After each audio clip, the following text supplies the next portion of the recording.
I had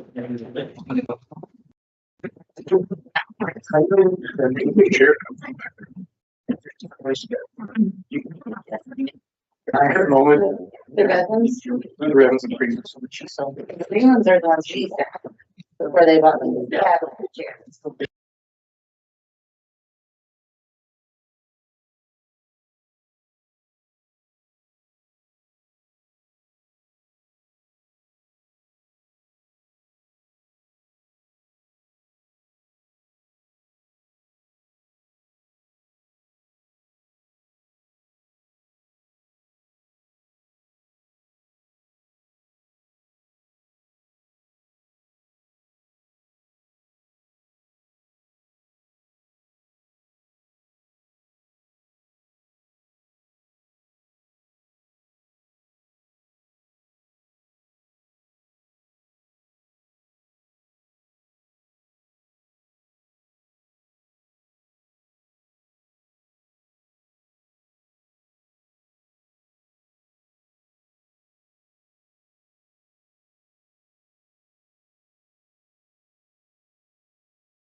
It was. Here.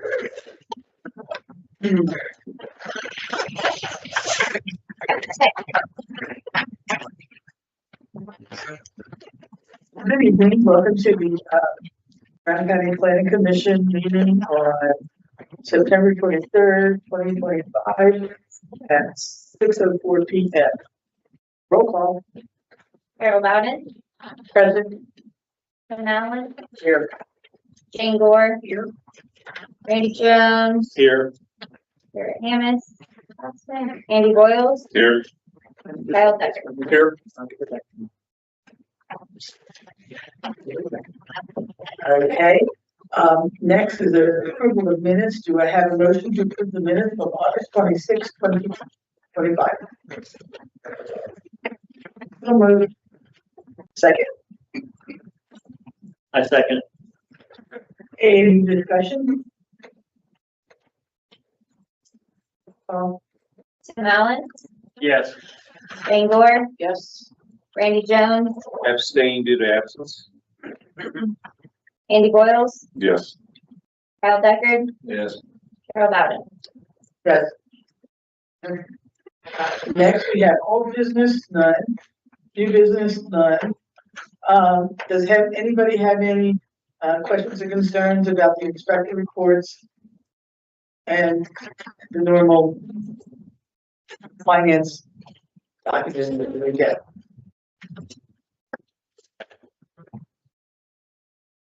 Okay. And with that, we're going to close the regular meeting and go on to the work session at 6:05.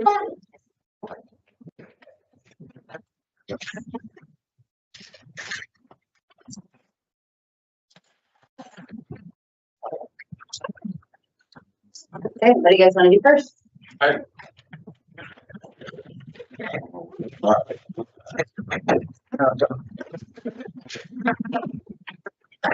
Just information. So we can discuss the application documents and checklists, or we can do camper RV policies, ordinances. Have that discussion first. I think the application documents are going to be really quick. Okay, yeah, I agree with that. The applications are complete fairly quick. It's just clean and detail, right? Yes. Okay. And then you also have the highlighted persons. Just to kind of clean things up is really the reason that we're doing this. Change some wording that kind of didn't make sense. The last time that these were changed, most of them were in 2011. So we're just kind of trying to update them. There were a lot of these, like the PUD, mostly the APC documents, had several of the same sentences in the top. You just read one and skip the next three. When it says property card on all these, does that mean we don't need it? Or what's your plan? Is that what the highlighted? That's what's highlighted on. Yeah. So we just want to change the wording on there because it says provided by, currently it says provided by, but they actually have to go request that from them. Right. So we just want to try to make things as clear as I don't know if possible. you want to change it from request to obtain. That way they know, I mean, for the deed, Obtain, that's paid for the deed. Right, So I don't want them to think request means you get a yeah. free. Well, and provided, I don't like that wording either. I don't know. They don't That's provide it for obtain. free of charge. You can obtain Yeah. it from. Okay, So just the warranty deed to obtain or both? I would just go and change it both. So what you have here, as we discussed earlier today, what you have here in yellow, is what you have already. Correct. yes, Okay. So this one here on it has the new, says commercial campground. That heading wasn't in there at all. I think you're too far in the documents. I had these mixed up. So, anything that's highlighted, okay, I just use that. Yes, You changed that verbiage or you changed some letter, the words around a different heading? Okay, Yes. all right, mhm.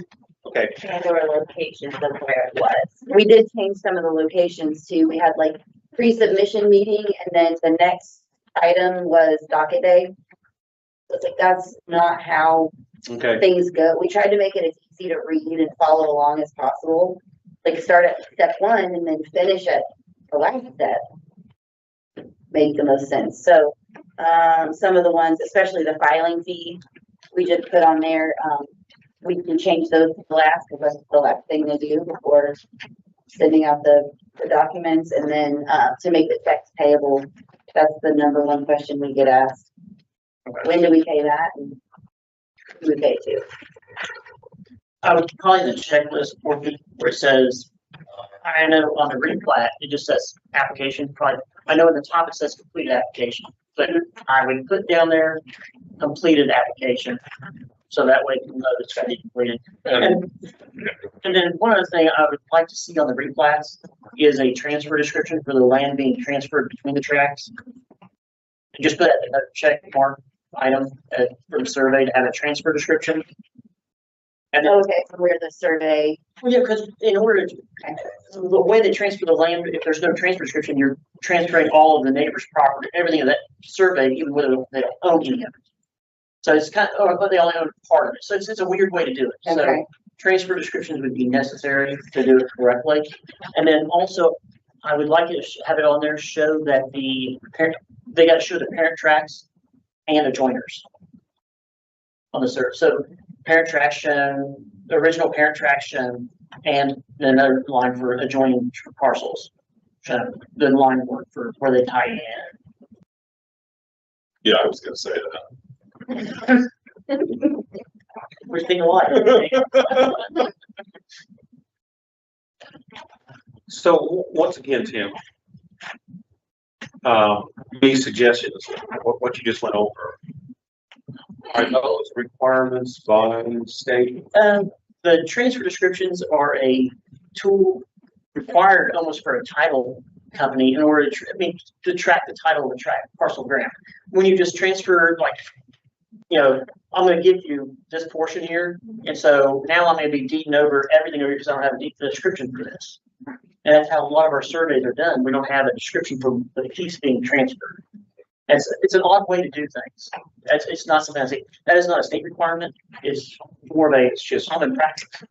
Just good Practice, yeah. good practice. Okay. so is that just on replats or do you want that on major subs, minor subs? Well, the majors and minors definitely have the parent tracks and the Okay. joiners. That way, because the auditors is like, they call all the time for Tom to figure out where it tracks that because there's not enough information. And so if it had the information on there, then they could easily find it. It'd be nice to have the send to match too.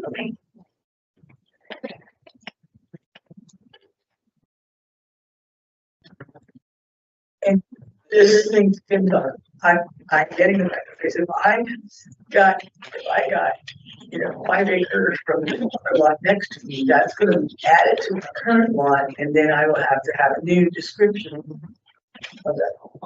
But you would, in most counties, you go through the administrative subdivision process, is what they call it. And it's more or less just through the planning department office only. And then what they do is they review it, but that way it's not a new parcel of ground being created, a new 5-acre tract. So because if you're adding it to yours, it's just a transfer line between adjoining landowners. So my question is, how is that document, how is it in the future that is defined correctly? That piece is no longer with there, but it's with me now, and is that 2 pieces or 1 piece? It takes a deed to transfer the ownership. There would have to be a deed to transfer the ownership. The survey only creates parcels and line marks. The deed transfers the ownership and makes it into one.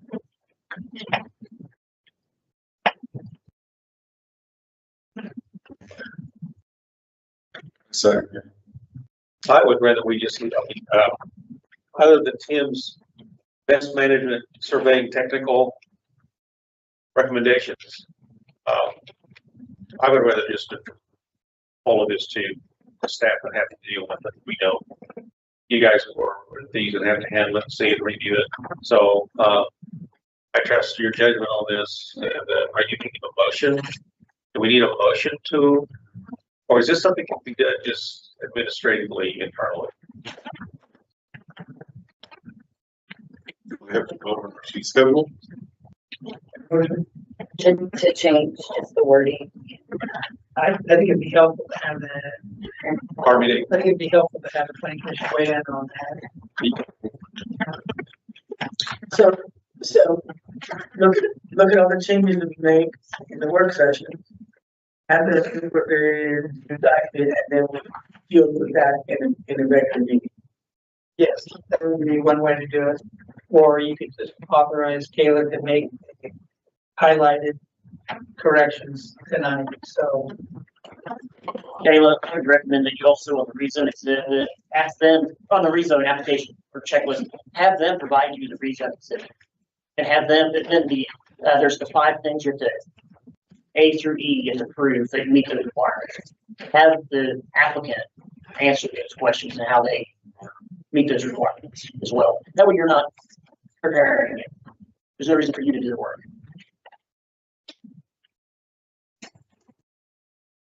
What was that first thing that you said? I didn't get it right now. Rezone exhibit.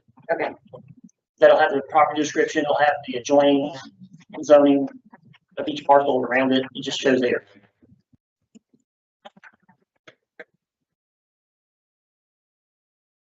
And then I had a question. We had mentioned before about complete packets, complete documents.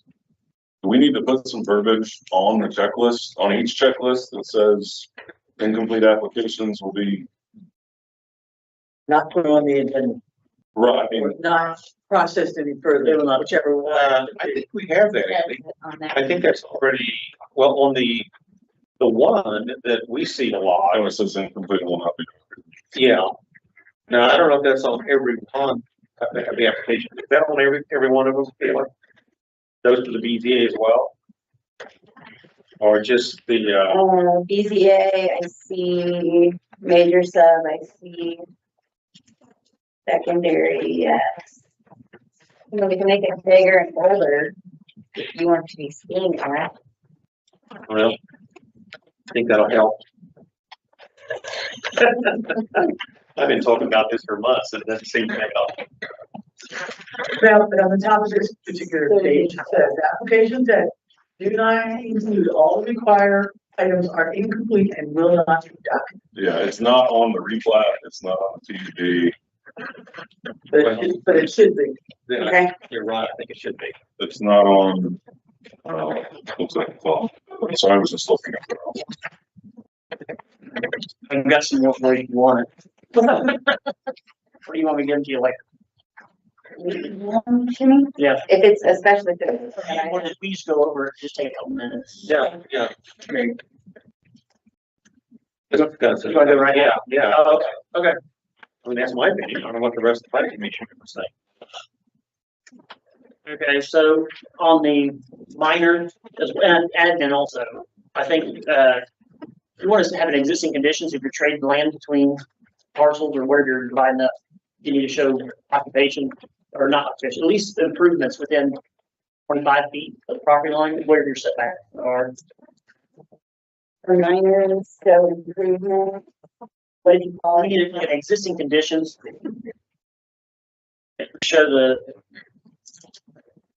like ponds, buildings, roads, drives. And of course, I mean, you got soil borings being done for the health department. We want to make sure they're on the property, so have those shown on there.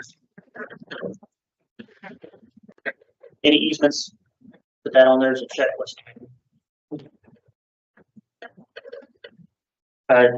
Commissioner's approval, certification for right of way being dedicated on minors. I have a question now on that. But whatever we're talking about, utility has easement on the property. I think it'll be shown on the plat. Because they water lines. Yes, my property. Yeah, if you can mark it on the ground, if they are able to map it for the deed, I think it ought to be shown. I had to tell them where we're gonna go where they want. It's they probably have it spelled out.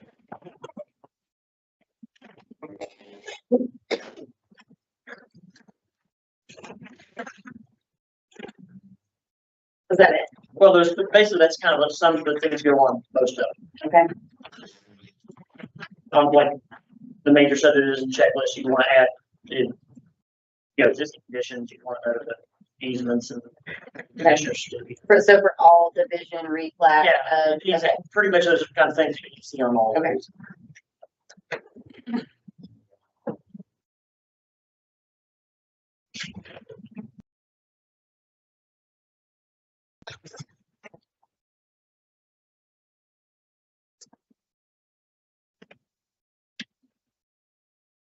The same kind of format like has the B at the end and whatever, and that statement that I read about the, you know, if it's not done, it's not being done.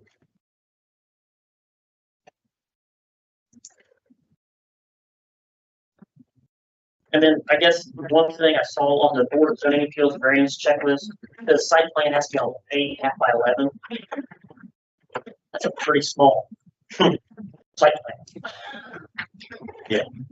I don't know if I think it can be, but it says site plan drawn in scale and ink by computer on 8.5 or 8.5 by 14 paper. So we put a minimum of, So it'll be legible That's what and you drawn to scale.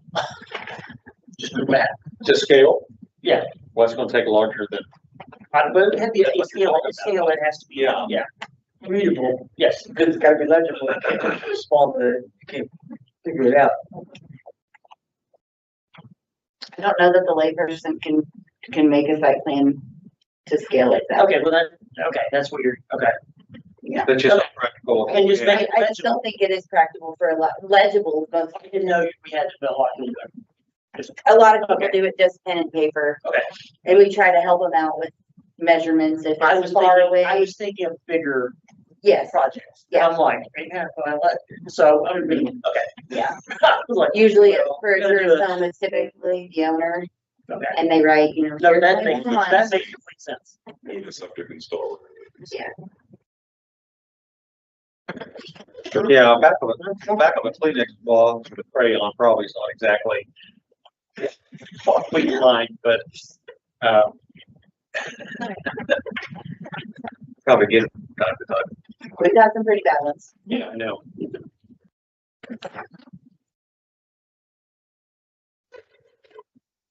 And it's just a side comment, if a layperson looks at it and can't understand it, then it's not acceptable.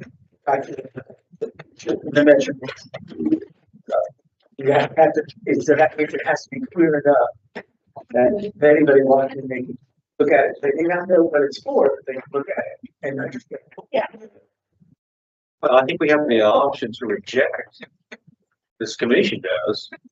Any plot plan that we look at that we Can't can't, make sense of. can't make sense of, we can reject that and send it back to them. But we shouldn't, I think by putting it on the front end, hopefully we won't have to look at it and kick it out because of that. Exactly. We do have a really nice sample site plan that we provide to, especially for building permits. I think they're in the tourist home applications too, or the guidelines or something like that, but we can start providing those with all the applications that require site plan. Yeah, there you go. Have consistency across the board, is all that's today. Then you don't have to think about what's different in this one or that one, other than what's already there. It should be.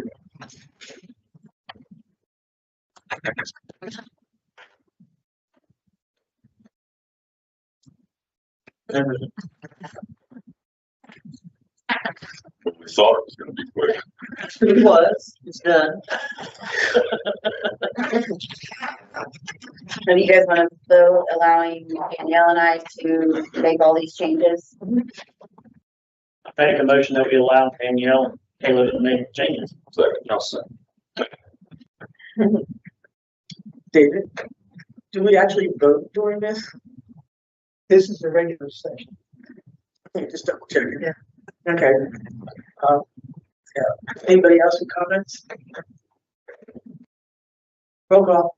Alright, Jane Gore, Yes. Randy Jones, Yes. Andy Boyles, Yes. Kyle Deckard, Yes. Carol Bowden, Yes. Tim Allen. Yes. Thank you. Okay. What's the next one?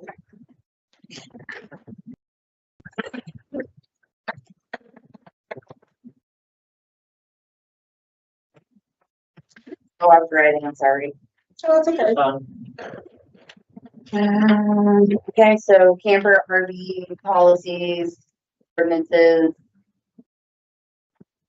However we want to do this. I'm happy to, tell you, my house didn't burn down, so we're good. Good. I was worried about that after the last meeting.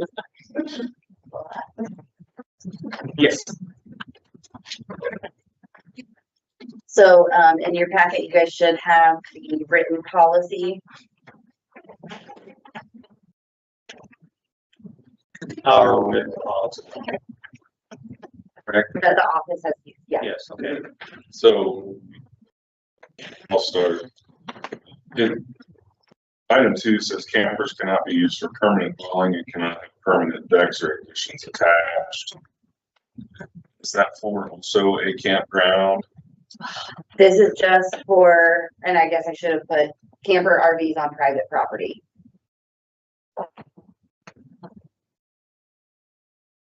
Because campgrounds have their own conditions and things that they've got to meet. So I built a full tiki bar and deck between 2 campers. Like it's impressive. I don't know when I can see it from 46. There's 2 campers in the back. They've got a pretty cool setup. That's More than one permanent deck. But it's only a campground. Yeah. Okay. So, I'd like a little clarification on something here. We now have a written policy, which we have in front of us. Okay. Dave. Written policy. Are they enforceable?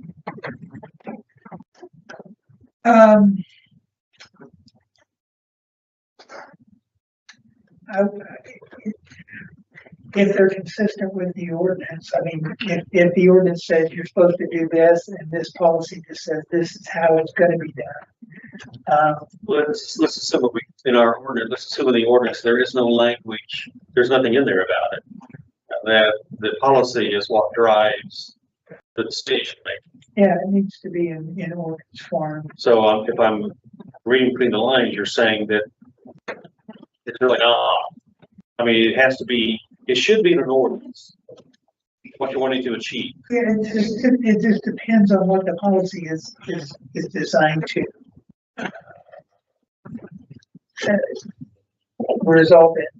If it's gonna regulate how somebody's property is being used or developed, then it needs to be in the ordinance. If it's a matter of administration in the office, I think that doesn't need to be in the ordinance. But it could be. how it's managed in the office? Is that what you're saying? Yeah, you know, like, I don't think you have to have ordinances that say, you know, here's our application. You know, But this is what I don't want to get into is that we end up with an ordinance that, and we end up sending the staff to a gunfight with a knife, as well as with the planning commission. it's always, To enforce something in court, an order. it's always safer to have it in ordinance form if it's likely to be challenged. Okay. I mean, and by that, you've got your, for example, your tourist home guidelines. Mhm. That's not an ordinance form, but it's tied to an ordinance criteria. So you're supposed to say, this is not gonna harm surrounding, the special exception will not harm surrounding areas. And the guidelines just inform the public of the different kinds of considerations the BZA is gonna take to reach its determination on the statutory or the ordinance criteria. So that's something that we've been able to get by with on occasion. I've always thought it'd be better if those guidelines were part of the ordinance, but that's the way it is. So can we say that we look a lot better if we go to court and we have a written policy that we have consistently followed on making a determination or decision, as opposed to no policy, and as opposed to nothing anymore. Right, yeah, I mean, you want the public to be informed and to know where the board's coming from. So if your guidelines, which are a board resolution, for example, on your tourist home, that's been published, that was done at a public meeting. That, to me, I think a court would give more weight to than something saying, if they go into the office someday and somebody says, hey, why are you doing it this way? And they say, well, that's just the way we've always done it. But a policy's not been published to the public. It doesn't have to go through AAA. I mean, it doesn't have to be correct. This is just an internal guidance policy document for both the commission and the staff clause. Yeah, I mean, and again, if it could be put as a rule of the planning commission, then that's a policy that has more force and not as much as the ordinance, but it's the statute gives the planning commission the board of zoning appeals the authority to make rules. Those rules aren't adopted as an ordinance, but they're adopted publicly and they're published in a book so people know what's going on. Are you talking about our rules and procedures? Yeah. Yes. And so, yeah, the main thing is the public needs to know where you're coming from. It needs to be consistent and published so they can have access to it and know what they're required to do. Okay, and this is my last question to you, and I'm going to shut up on this, at least this part of it. Would you feel comfortable going into court based on enforcement of a policy? Nothing in the ordinance that would prohibit something, X, Y, Z, but would you be comfortable going in on just for the policy? Well, no, I mean, the policy could be used to support an ordinance violation, We're back but I to that. wouldn't go in on a policy violation. Okay. So really, without ordinance to back us up as a violation, you're right, we're shaky ground. I prefer to have stuff that affects substantive rights of citizens in ordinance form. Okay. We need the basic policy line out, so then we back that up with other ordinance for, compliance. Well, you see where I'm going on this. You're going to have to open up the ordinance, change the ordinance, and add the language you would really want, which is a whole different issue and a whole different animal than developing an internal policy. Not saying there's not issues. The last meeting, I asked, what problem are we trying to fix? What are we trying to fix? We have had complaints before that there are property owners who are living in their campers. Typically the help that we get with that, once we send a letter saying, hey, you can't live in your camper, most of our help is from the health department. All of you receive Occasionally, a year. one, 1 a year. And it's like you get, maybe two. we just seem to be spending an awful lot of time. Here versus, I'm fully aware there's, I'm fully aware about, not fully aware, I'm saying, based on what they pretended, I get that. But I just want to know more about what we should be. And we do have folks that call in and ask, hey, I'm about to start building a house. Can I live in my camper? Why I ask, because I read this and maybe for their particular situation, it's different because they're right on that. But if we enact this and it's enforceable somehow, suppose I've got 300 acres. I can't leave a camper in the middle of my 300 acres. If I live somewhere else and I come and visit every once in a while, move it from my 300 acres to the middle of it, the middle of nowhere, no one's ever going to see it. I don't like that. I think something at least needs scalable to the size of the property, or maybe like Tim said earlier, the setbacks. Maybe a minimum acreage. There seems to seems to be the need for something scalable here, not just a boom. You can only be there a week. Boom, you have to move it when you leave. I hear what you're saying, but I think we need to be very careful of that because And if you're there for a long period of time, either maybe annually, you have to have a permit annually to keep it there. And with that, either you have to have septic or bring in proof of, Waste management. waste management. I don't have 300 acres, by the way. I'm just playing devil's advocate. It seems a week. I was looking through the other counties. It seemed to be some of them were 2 weeks, some were like 3 days, some were. Well, the Patriot Act stopped building. You can't have just a building on your 300 acres if it's not lived in. You can't have an address on a building if it's not a livable, is that what you're saying? Right. Like Homeland Security? Right. Yeah, I can't have a full one. with an address, Here's my address. right? It's different. Yeah. Yeah, but I can build a barn. just live in cold residence. It's just a few things. And that's another question too, is, if we do, 5 months in the future, if we say, you gotta come in and get an improvement location permit to have your camper hooked up to your septic system and allow you to live in there. The problem having this is there's probably more good people following the spirit of the lack of or ordinance, whatever we have, than there is those. And I don't want to completely punish all those. I don't know how to make everybody happy. It's a possible task, but are we saying we're hosing those with this that they got to drag it out every time they leave? I think that's a bit much. Well, every time they leave, I'm not sure what you mean. It says right here, every time you're done camping, you can move stuff up property. If there's no other structures. On your own. Yeah, if I have 300 acres, private lot, I'm a nice guy, I stick it in the middle of the woods, no one can see it from miles away. Well, I gotta haul that thing out of there. Nobody's gonna know about it. Yeah. What are you reading? What are you reading on? Is that our, That's the package you got. It's, oh, camper RV policy. okay. It's the Okay, my turn. second to last one. Okay. I come up here, I drive a lot of places in this county. Drive a lot.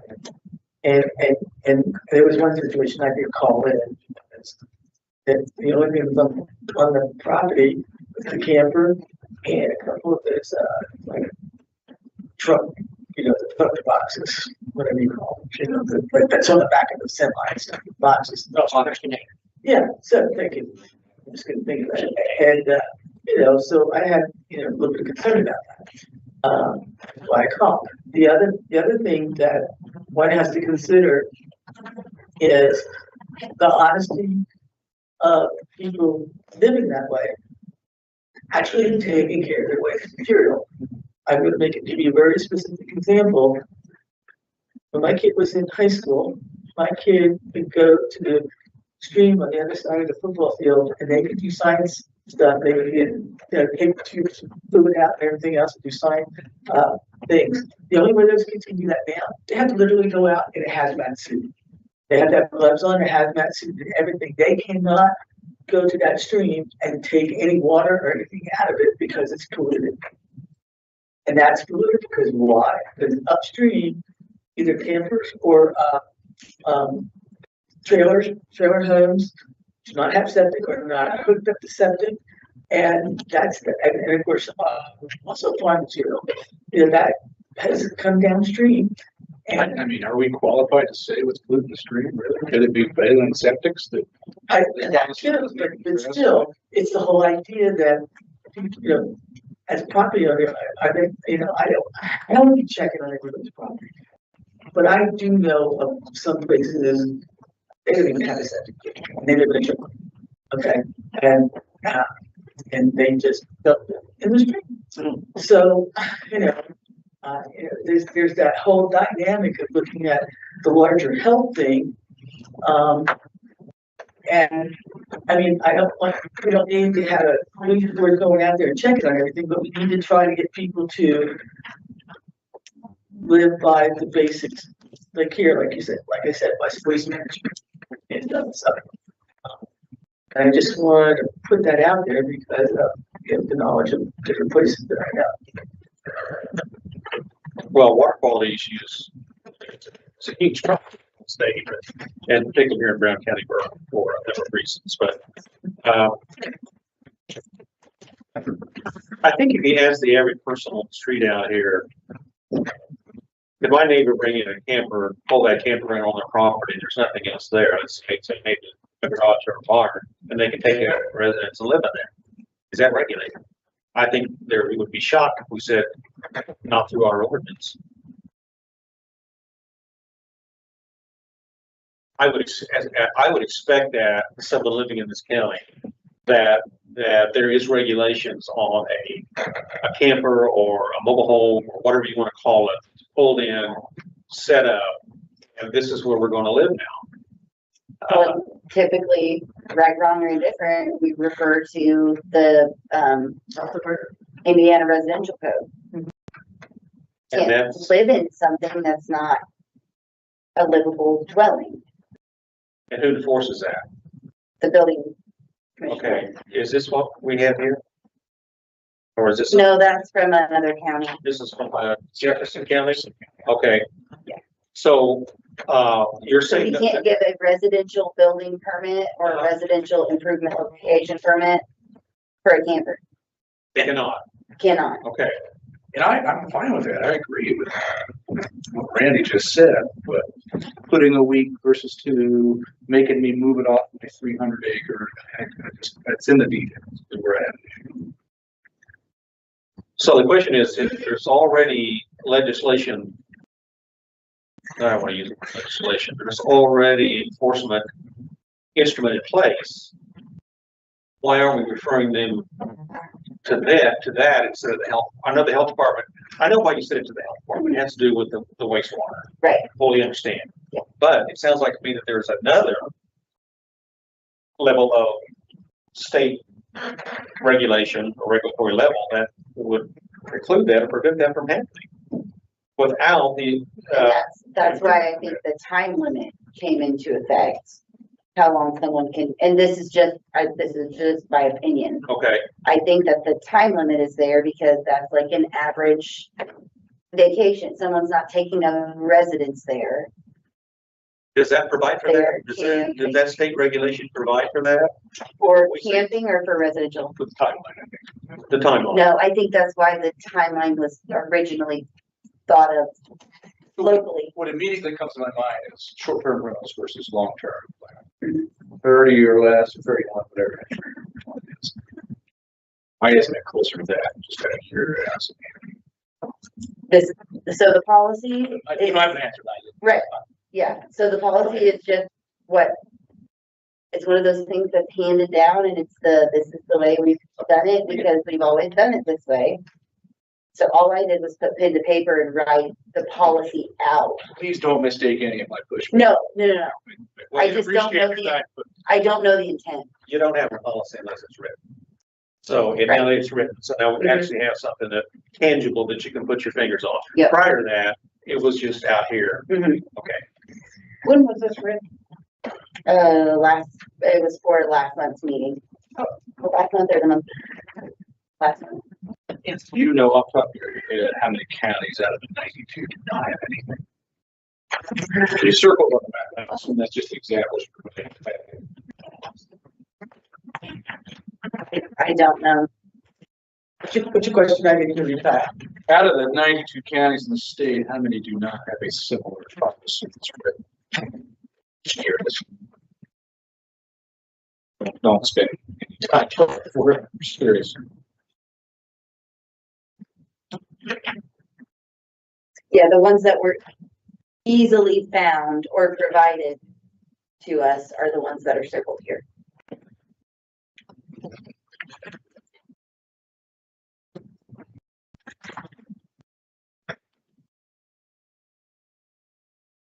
It sounds like to me, they were searching for a solution that doesn't have to be. I mean, I think right here, what we have now in writing, it clearly says that campers cannot be used for permanent dwelling and cannot have permanent decks or additions attached. Now, if you go up to your first sentence there, property owners can camp on their own property. This can be done for short periods of time only. Example, and this is very subjective, average vacation time, 1 week. Okay, fair enough. But it states here, number 2, that you cannot put campers on and use it for permanent dwelling. Period. That's just a policy though. I know. Not I the know. No, I'm ordinance. reading from the policy. I'm But curious, what's the length of deer season? The entire thing? Yeah. Oh, that's months. Okay, so if I wanted to hunt all deer season, I have to bring my camper out, take it back, take it out, take it back, take it back. I mean, back, if I lived up in Carmel or whatever. I'm just saying, well, key in on permanent dwelling.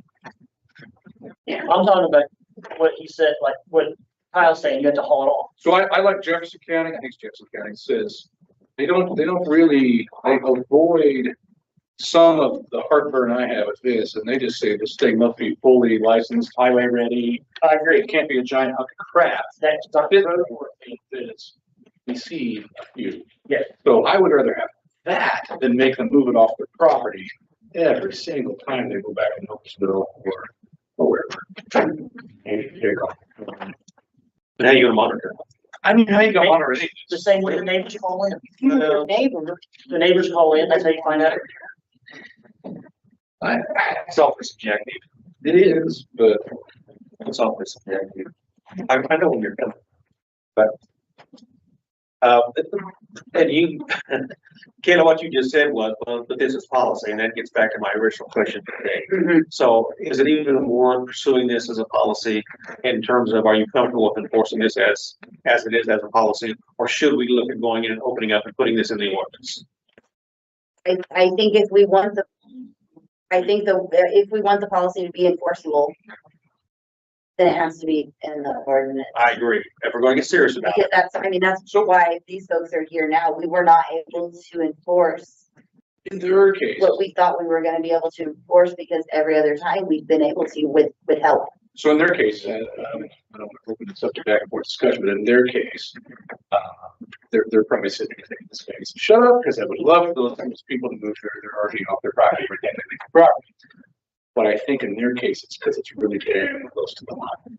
So I would rather see if you have a choice, it either is X amount of feet away from a boundary, or it gets moved every time. That's more fair to me.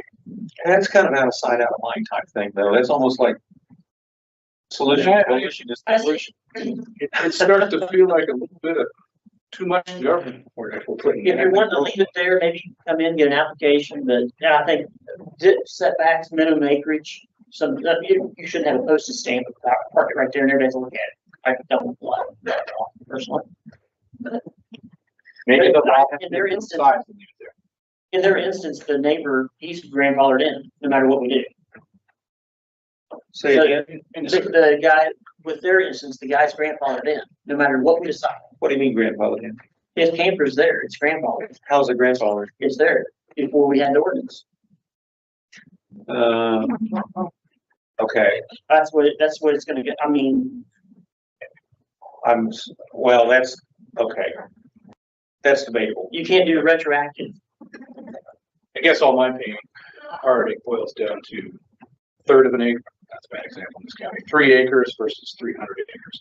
Is it all a rubber stamp treated the same?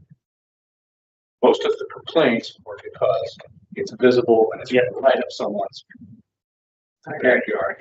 Well, how does that change the land use? It's still the same land use.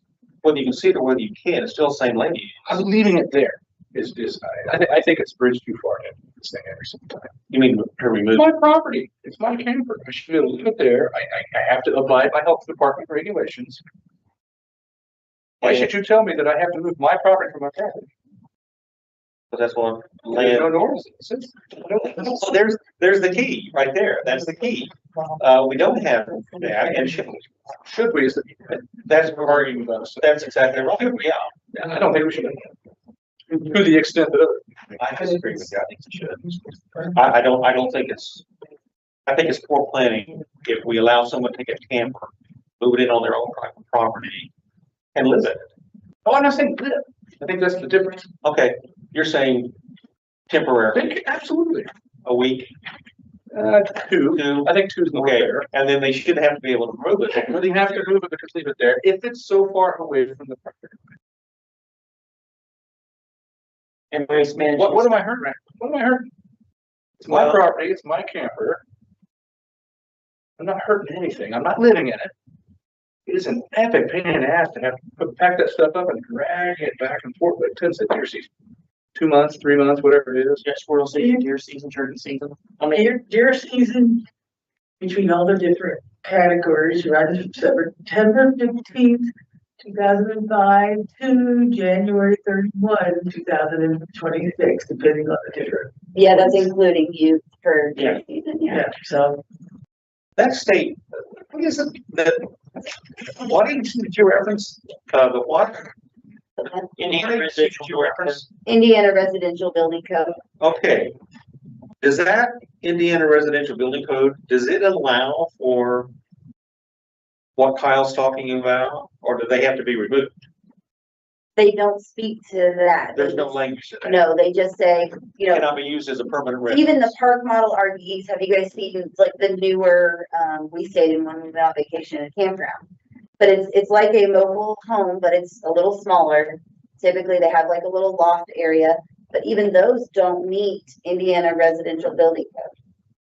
So they don't meet federal, they don't meet Indiana, so you cannot, we can't tell you, Lonnie can't tell you you can safely live there.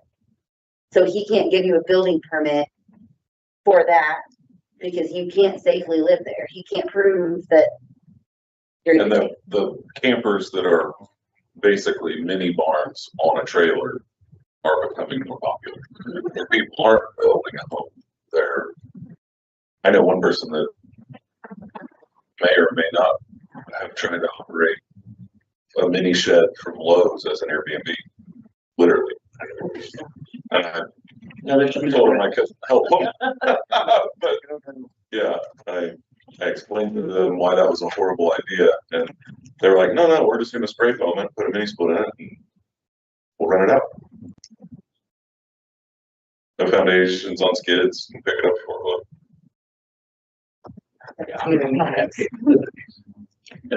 I drive around the county and I see a lot of campers and mobile homes and campers or whatever sitting around here like on different, and I don't know if people live in it or not. They may be, they may not be. But as far as we're concerned, well, the system we have right now is if we get a complaint on that, we go out and we look and see, and check with the health department to see if they have a legal system. If they do, we walk away from it. Or if they hook into the existing system that's there servicing the existing home. And if the health department's happy with it, we close the book. That pretty much. because we have to. Because we don't Yeah, have to of course, enforce we don't, we Yeah. don't have anything in the ordinance. Yes, Which exactly. begs the original question that we're talking about right now, should we? Say we do a survey, Who?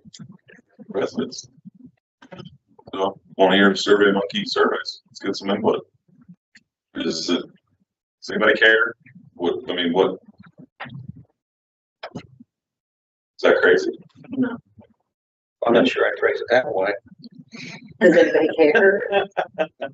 Make it good, but So we're not, okay, I mean, we can at least know what people outside this. Because I'm in that quadrant myself. And And I absolutely see a need. I see a need for it. I also see if you pulled up to my dad's house and told him that he couldn't have his camper in the woods, he'd tell you where you can put it. well, that's another whole issue though, Andy. What I'm saying is, the thing is, if you have an ordinance, the kind of, purchase one, don't They do don't fit many places. it. Just do the question is, should we have an ordinance that addresses this issue? And then you can argue about the language. The temporary stuff, how far should it say, where, that type of thing. That's the minutia of it that we can argue about. But the question, I think the bigger question is, should we have something in our ordinance? Because this is a land use. That's what planning commissions are about, not public health. Land use. So we shouldn't really have to depend on the health department to come in and make that determination for us. Either we're going to regulate it or we're not going to regulate it, and then we get into the language of how we make it, how we regulate it. And that's a good example, just what you gave with your dad, and what Kyle's talking about over here.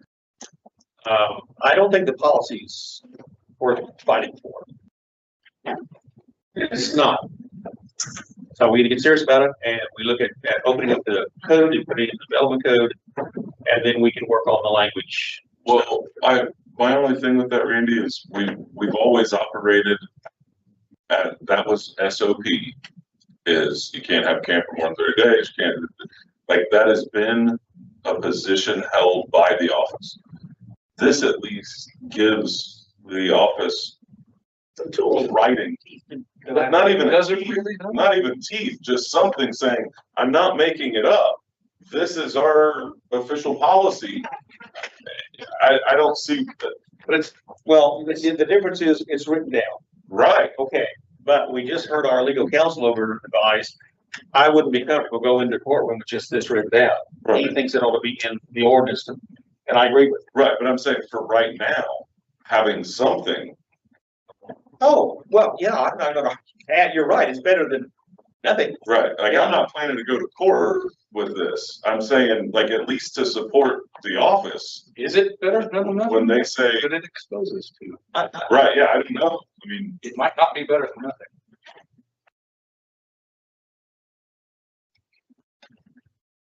I really like what Morgan County has, That's what a I'm very unified development ordinance. Like, if it is the position to allow it, then I like this position. And I did talk to Lonnie about this. He's at the conference right now, buildings conference. But for, temporary occupancy when there's a primary residence being built. Yeah, I like theirs too. That's if we decide we want to allow it. Their temporary occupancy is in addition to the hunter coming to use it for their temporary occupancy. No, that's, Is in preparation for the home. During construction is, yeah. So can you, I haven't read all this yet in Morgan County, can you still use it in Morgan County a week or two at a time? now they're saying that they get a temporary use permit. yeah, the- But that's if you're building also. That's what I'm asking. If you're not building, you still have to go through. Well, I think those are geared towards several different facets of use, because the guy that's sleeping in the camper so he can build his house, we need to stay in touch with. The guy that's got a camper down here for deer camp 2 weeks out of the year,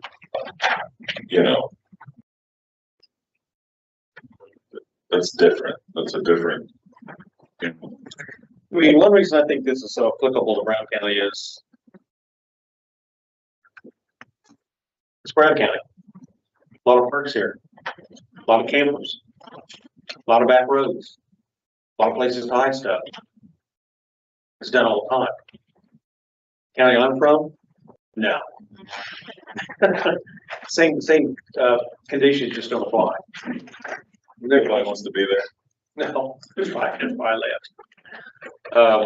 But I think it's very applicable for where we are here. And I think the question is, do we, as a planning commission, we need to decide whether we think that this should be put into the ordinance. And then, and I hate to say this, because maybe we can put together some work sessions on how we want that language to come together and what it needs to say. And the limitations and Correct. such. Correct. I think there does need to be something. I'm not comfortable with just fluff it. There does not, we don't want to go with nothing.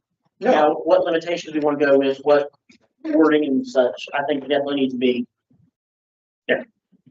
And I have one little comment that Bill just mentioned. We're talking about a camper, not a property with multiple campers. We don't want that. No, that's a campground. And things you don't want that.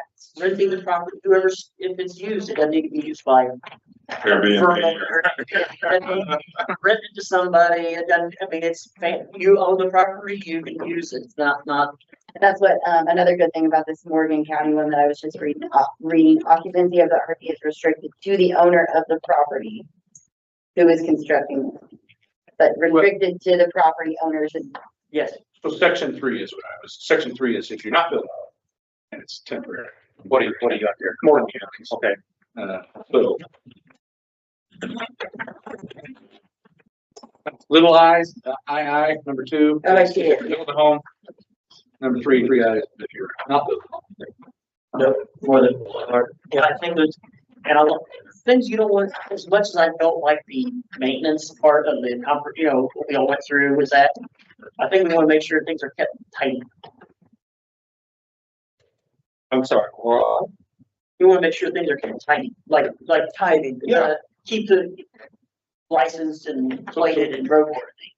I mean, right, and I yes, and I think the other thing too is that we as a planning commission, we need to be aware of the fact, conscious of the fact that we don't want to put something together that's almost impossible for the staff to implement. Correct. The Morgan County has 180 days. But if you read it, you pull it out, you wait a night, you pull it back in. Which fine, whatever, but theirs is 180 for one camper, other counties for 6 campers. Yeah, I think I don't want to. I'm just, other examples that were provided, some of those Shelby or Wheeler was up to 6 campers. yeah, that's, I think it's a little For a weekend, that's okay, but for any period of time, no. yeah, I think it's a little too early for us to really get into weeds on that. That's something we can get into, but what do we need to do as a commission if we decide that we're going to make this regulation part of the ordinance? So we're going to include this, add this to the ordinance, to the development code. We would have to propose a work session and put a public hearing. I would like to hear from the public, actually. Oh, So do we just want to invite, okay, so here's my question. Do we want to have a hearing on a document that doesn't exist yet? Like, so the additions to the ordinance? Or do we want to have a work session where we invite the public, come tell us your opinions, and then we'll make our decision after what your opinions are? I like to say. Okay. Cause I mean, it wouldn't be difficult to draft an ordinance, but what is it gonna say? We're not, where's the starting point? yeah, we don't really have, You can start with any survey. other than right. You're going to have to get public input. That's one thing, and then you're going to have public hearings on it. Yeah. That's another thing. I mean, I would almost think we do that before trying to draft the ordinance. yes, to bring in the information. Yeah, to see Yeah. what people want. You just need like a problem statement. Well, again, I think it goes back to, you can't legislate morality. So there are people that want to follow the rules and there are people that don't care. I think you have to write the rules to to make common sense. Like if it just needs to be like, hey, you know, this isn't the cheap burger and it's a kid.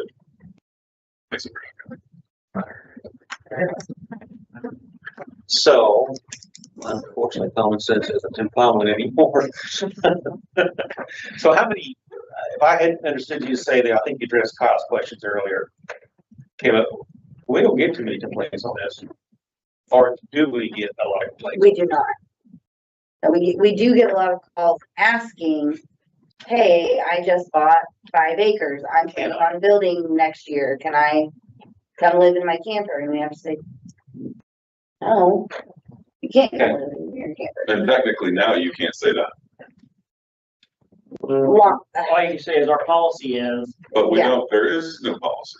well, our written. There is no written policy. That's why this is brought here that's what got us here tonight, is because the office couldn't say, here's a copy of our policy, because we didn't have one. It was more of a, why'd you cut the end off the hand? Was because that's how mom did it. Mom did it that way because that's how grandma did it. So the idea of writing this document was to give them something to reference. He said ham, not a hand. He said, You know why grandma cut the end off the hand? I'm not sure I want to know. Her pan was too small. So should we, this evening, should we, Madam Chairman, should we look at the written policy that has been submitted here that we've looked at and reviewed and either approve this or not approve this? Did she need planning commission approval for a written policy in terms of a vote and a second and promotion and all that? I think if you're gonna use it, it would be helpful, but I do think it would need to be, this particular one would need to be put into an ordinance because it really does regulate.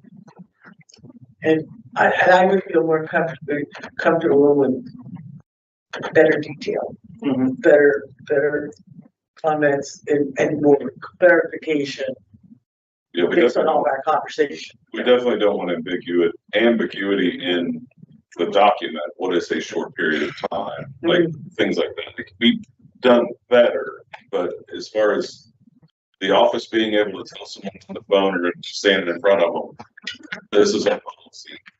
And some of the stuff in the Morgan County, what That would be some of not the very stuff. nice. So can I make a, we don't have a longer on that, we can do this, but Kenna, would you be, I have some changes, some things I would like to add to this. I assume other folks would too.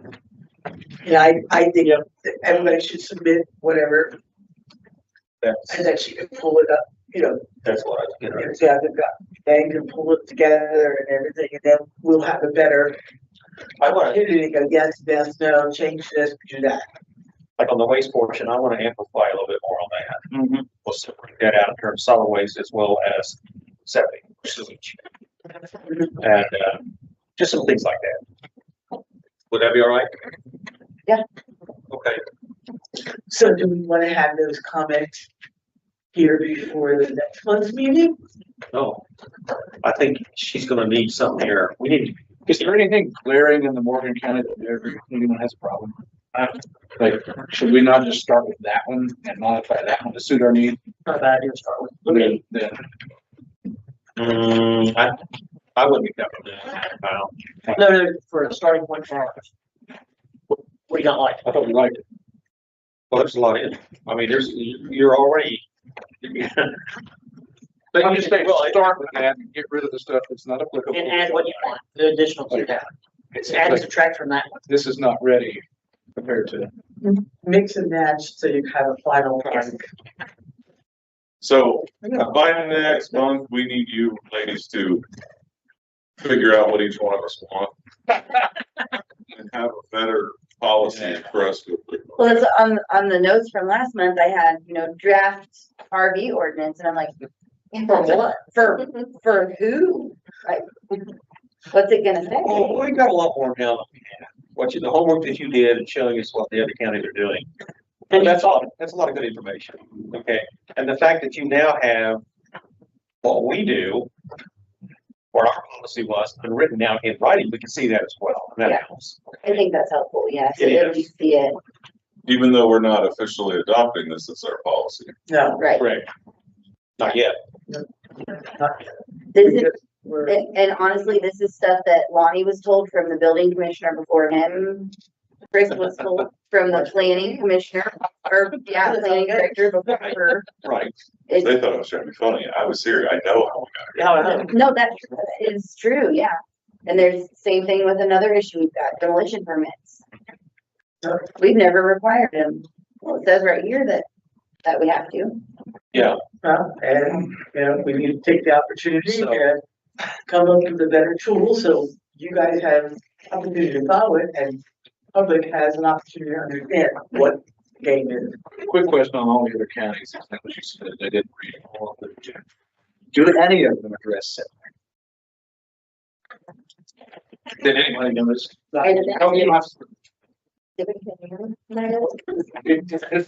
Any of them address setback? It just seems if a house has to abide by a setback. An RV ought The same as, if not more.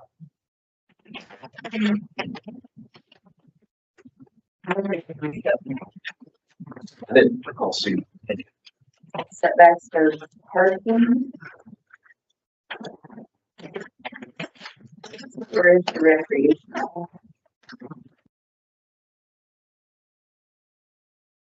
The county also has, it's limited to 1 year, and renewable for another 6 months. That's the house. That's what you're building on. Well, I think That's the. the bottom line is what we're trying to achieve. I think the campus cannot be used for permanent good. Here, hey, whatever other several people say. That's the devil in the details. Okay. So we do not have, let me get back to my agenda where I got it. We do not have any docket items for October. Okay. So Work session. work session in between now and then. I don't know that we will in a month. I don't know that we will get enough. Are we inviting the public to that work session? We want to have something posted in the Democrat, you know, hey, we want to hear from you. Please attend. Come give us your thoughts. Do we want Facebook survey. a survey? We're not legally required to follow anything, but having the data, Helps. it's something. I mean, it is a tool we can use. To get, Crown County Sheriff, and you'll get some business. right. Yeah, let me see if I can get on there. What's that? Okay, so a survey and invite people to come in for next month. What's the docket look like? There's nothing There's on the nothing. docket. Let's hit this nail while it's in front of us. Just do it. We're good. I think so. At the end of Public. So when do you want our comments?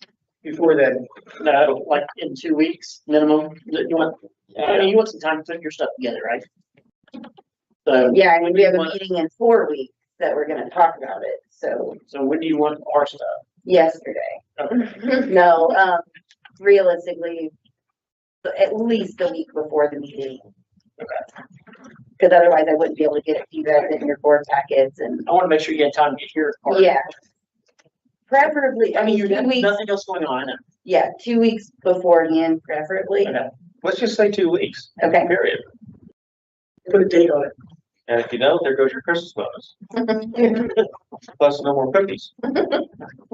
Or cheesecake. And when you talk about demolition permits, it's next, Put it on the docket. that's all. I've never heard of one. Except for in the floodplain or Demolition permits. historical register. Oh, I can either. I've never heard of that. Marion County. I've demoed several houses, putting myself on the record, it's not obtaining one. I don't know. is there anything that we require that you're aware of? I mean, have you ever heard of anything like that? No? The town has one for, Historical, What's the benefit? What's the purpose? well, in a historical area, Yeah, that, I guess. for sure, but in a floodplain, they also need to know if it's a big place, then that affects, yeah, it affects modeling, but for just tearing down a structure, you have to have a building permit to put one back, and I know I have run into situations where homeowner bought a property, demoed the structure, did not have the septic inspected before they demoed the structure, could not put a new septic in on that property. So now they've purchased for full price a property that they can no longer use, period, the end. Because they demoed the original and the septic that was there wasn't. We try to tell people, make sure that you can fit a new septic system on your lot before you demo, and, you know, don't burn the treated lumber, you know. It would be nice to know where all the demolition material goes to instead of Uncle Joe or V. Right. That happens a lot. I mean, and we just, and this may be bad, but we just demoed a trailer. We didn't do any illegal burning. We didn't do anything like that. We put everything in a dumpster And took it to. and took it to the dumpster place. They came and got it. It's a roll off. Well, that's kind of, but unfortunately, and many times that's not the case. It is dumped someplace up and down. But you hire somebody to do it, so. Yeah. All right, anything else? Because we have two motions to adjourn. I move that we adjourn. You I'll second. already had that one too. I'll just shut up. All those in favor say aye. Aye. Motion carried. So who actually did second? First, second. Two. I heard him.